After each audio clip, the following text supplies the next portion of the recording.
মা, তুমি এই বাসনগুলো নিয়ে কোথায় যাচ্ছিলে? মা, তাই জন্য তুমি এতক্ষণ বলছিলে তোমার হাতে ব্যথা? মা, মা তুমি সত্যি আমার ভাড়ারের থেকে চুরি করেছো? মা, এগুলো তো আমার ভাড়ারের বাসন। তুমি কেন চুরি করলে মা? তোমার দরকার লাগলে তুমি আমায় বলতে, আমি তোমায় দিয়ে দিতাম। কিন্তু তুমি এটা কি করলে মা?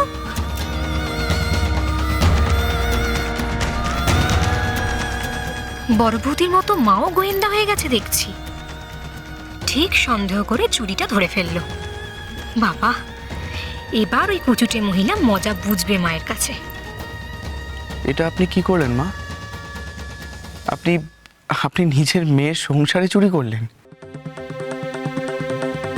আর এই করা জিনিসটা আপনার কি হবে? আপনি নিজের সম্মান তো খোয়ালেনই, আর আমাদেরকেও বিপদে ফেললেন। আমি আমার মাকে কি বলবো? উনি এটা কখনোই মেনে নেবেন না। এটা মা কি করে বুঝলেন? মা কি দেখে ফেলেছিলেন? আমি জানি মা কোনো সূত্র থেকেই বুঝেছেন, আর ওনাকে তো মা অনেক দিন ধরে চেনেন। ওনার সব কীর্তিকলাপ মা জানেন। আপনার আগের কীর্তিকলাপও তো সব আমি জানি। নিজের স্বার্থে নিজের মেয়েকে বিপদে নিয়ে গেছে। আমার নাতি নাতনি বদলের কাণ্ড কারখানা সব তো আপনি ঘটিয়েছিলেন। যখন নিজের মেয়ে বিপদে পড়লো তখন নিজের স্বার্থে পালিয়ে গেলেন।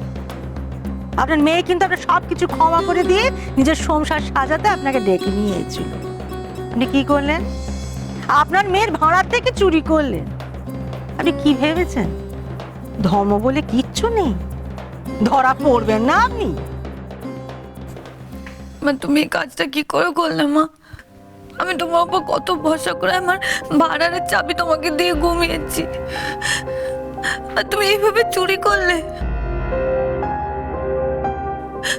তুমি একবারও ভাবলে না যে আমি এই বাড়ির কর্ত্রী এখন? এটা আমার কত বড় ইনসাল্ট হবে।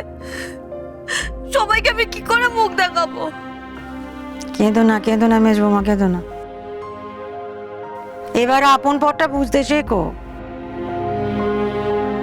কাকে আদর করে মাথায় তুলবে আর কাকে পায়ের তলায় ফেলে পিষবে, এটা আর বুঝবে কবে? বিয়ান, শুধু জন্ম দিলে মা হওয়া যায় না বিয়ান। আমি অবাক হয়ে যায় আপনি মা হয়ে কি করে নিজের মেয়ের ক্ষতি করেন। মা আপনি, আর নিজের মেয়েটাই চুরি করছেন? হ্যাঁ, আমি আমার নিজের মেয়ের ক্ষতি করেছি আপনার জন্যে। আপনি আমাকে রাগিয়ে দিয়েছিলেন। আপনি আমাকে আপনার বাড়ি থেকে বের করে দেবার হুমকি দিয়েছিলেন। তাই আমি আপনার স্বাদের বাসন চুরি করে আপনাকে জব্দ করতে চেয়েছি। কিন্তু এখন তো ওগুলো আপনার মেয়েরই। তাহলে এখন কার অহংকার মাটিতে মিশে গেল সেটা আপনি বুঝতে পারছেন না পিয়া? না বুঝতে চাইছেন না? আমার মায়ের ওপর আপনার এত রাগ যে আপনি এখানে চুরি করছেন। কাকুলি আপনার থেকে এইসব জিনিস শিখেছে। দয়া করে আমার স্ত্রীর সাথে আপনি আর কোনো যোগাযোগ রাখবেন না। আমি হাত জোড় করে বলছি আপনাকে, আপনি এই বাড়ি থেকে চলে যান। এই বাড়িতে না আপনার কোনো ছায়াও না দেখতে পাই।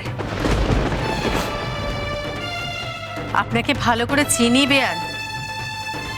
আপনি যে কত বড় ধুরন্ধর মহিলা সেটাও আমি জানি। নিজে আমাকে অপমান করে শান্তি হলো না, এখন ছেলে মেয়েদের দিয়ে অপমান করানো হচ্ছে। যার মান অপমান বোধই নেই, গায়ের চামড়া এত মোটা, তাকে আর কি অপমান করবো বলুন দেখি? আপনাকে একটা কথাই বলবো, ঘাড় ধাক্কা দিয়ে বাড়ি থেকে বের করে দেওয়ার আগে আপনি বাড়ি ছেড়ে যান, আর কখনো এ বাড়ি মুখো হবেন না।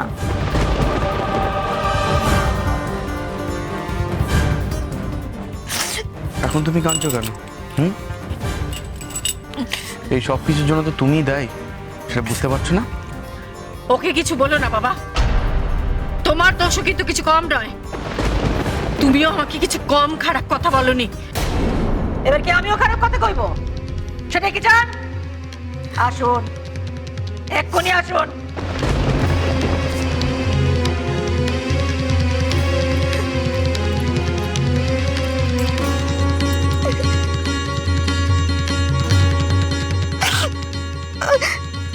হলো?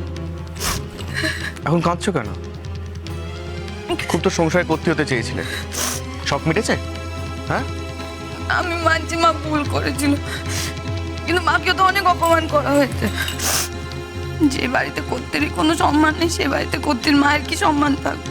থাক মেজে বৌদি, ভুলে যেও না আমার মা না, তোমার মাই তোমার সংসারে ভাড়ার লুট করেছিল। যদি আমার কাছে সংসারে চাবিটা থাকতো না, কারো সাহসী হতো না ওই ভাড়ারের হাত দেওয়ার।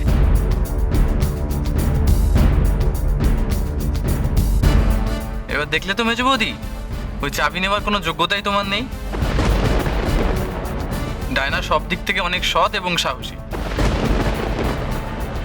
আর ডায়নার মা বাবা জীবনেও আমাদের বাড়িতে এসে থাকবে না। ডায়নাই ওই চাবি নেওয়ার একমাত্র যোগ্য। এসব কথা থাক না দেবল। সোমা, তুমি ঘরে যাও। বাবা, আপনিও ঘরে যান, আপনার তো শরীর ভালো নেই। আমি জল খাবার নিয়ে আসছি। শ্যামল, তুমি কাকুলিকে নিয়ে ঘরে যাও। থাক বদ্দি, তুমি আর বেশি কথা বলো না তো। এত কিছু তোমার জন্যই হচ্ছে, তুমি বুঝতে পারো না সেটা? বদার দোকান যদি বন্ধ না হতো, তাহলে আমাদের সংসারে কোনো অসুবিধা হতো না, কারো ভাগে টাকাও যেত না, মায়ের চাবি মায়ের কাছেই থাকতো, আর এত ঝামেলাই হতো না।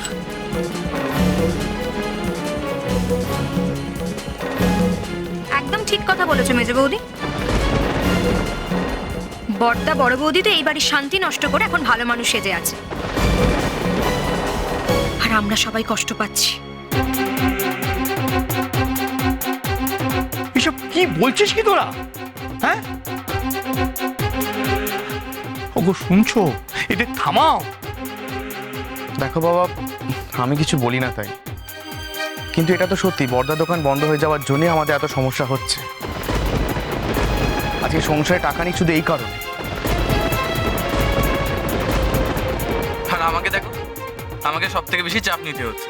টাকা বাঁচানোর জন্য মারও খাচ্ছি, আবার পরে শুনতে হচ্ছে আমি নাকি ওই টাকা চুরি করেছি। এইভাবে দিনের পর দিন চলে যায় নাকি? সবার যা যা যা বলা সব বলা হয়ে গেছে, আমি শুনে নিয়েছি। এবার আমি যা বলবো সবাই শোনো। এবারই আমার, এ সংসার আমার, ভাড়ার আমার, আমার সংসার রক্ষে করার দায়িত্ব আমারই। তাই আমি ঠিক করেছি এ বাড়ি বেচে,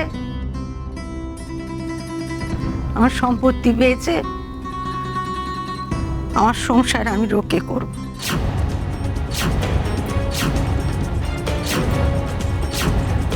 আমার ছেলেদের প্রত্যেকের বিয়ে হয়ে গেছে, তাদের নিজের নিজের সংসার আছে, সেই সংসার প্রতিপালন করার দায়িত্ব তোমাদের। তোমরা তোমাদের দায়িত্ব করো, আমাদের বুড়ো বুড়িকে আমাদের হালে ছেড়ে দাও। আর আমার মেয়ে, তার যেখানে থাকতে ইচ্ছা হয় সে সেখানে থাকবে, আমার সঙ্গে নয়। যা বলার বলে দিলুম, যাদের মানবার মানবে, না মানতে হলে এই মুহূর্তে এ বাড়ি ছেড়ে বেরিয়ে যেতে পারো। আমি খুব ভালো করে বলে দিচ্ছি, আজ আর হাঁড়ি আলাদা নয়। আমার ছেলে মেয়েদের আমি আমার থেকে আলাদা করলুম।